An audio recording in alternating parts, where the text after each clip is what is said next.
Baby, kani sina, leo sina kitu, kesho nitafanikiwa. Only you, baby, my only one.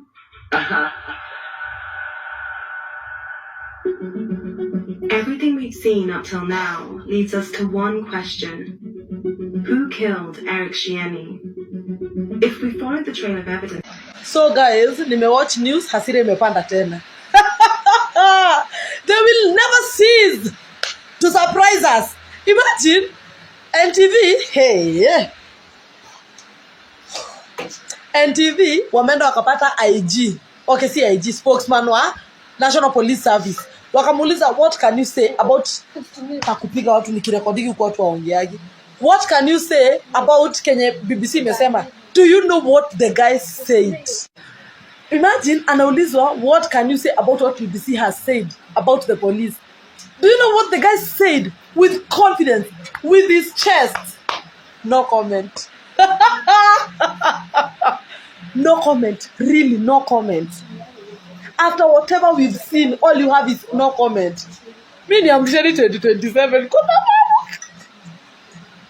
Tunaweza pia vote polisi ama Machaji na Manyonyo. Before upige kura 2027, rudi watch your documentary. Rudi tukae chini watch your documentary.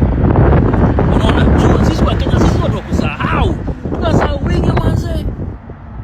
Alafu manze ule boy manze Eric Shieni jo. Manze alikuwa anaimba ile wimbo ya Nyashinski manze huyo boy. Imeniuma hiyo kitu. Nimekuwa nikifikiria hadi saa hizi jo. Ai. Mimi nakwambia mimi sijai kuwa na blood pressure kama ya leo. Alafu nani Alans Ademba. Sasa ndio watu wanafanya kuwe famous sasa. Wacha kina nani Kasmuel. Hawa wapigwe kitu jo. Sasa ndio watu sasa ni mahero. Ile tukicelebrate mashujaa day mtu wangu. Kwanza inafai sisi tuwe na mashujaa day yetu. Serikali ikikuwa nayo huko sisi tuko na mashujaa day yetu kwa video. Kuna watu wanafai tuna celebrate bana jo. Mimi nakwambia John nasikia huduma. Hadi ilikuwa sijui nifika wapi na track leo. Wewe cheki mali mimi nimekaa track ndio hiyo. Track iko tu hapo imetulia jo. Baadaye usitake jua. See, the more you watch the BBC documentary, the more angry you get and the more angles you see. Like how the members of parliament were in a rush to pass the finance bill inside Bunge when outside young people were being murdered and shot at. I feel like BBC Africa should apologize to Kenyans for releasing that video at a wrong time. That video was supposed to be released 1 month to election. Ndo wa Kenya wasisahau. Now you have released the video 2025. It is 2 years. Ndo ifike 2027. Now what are we going to do?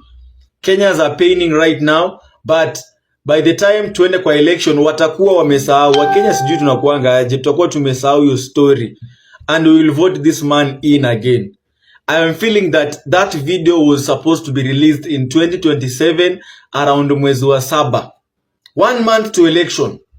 I am very sure 70% of the people wangeenda kwa ballot wakisema no. Very sure guys. That was a good weapon. That was a good weapon. That was a perfect weapon.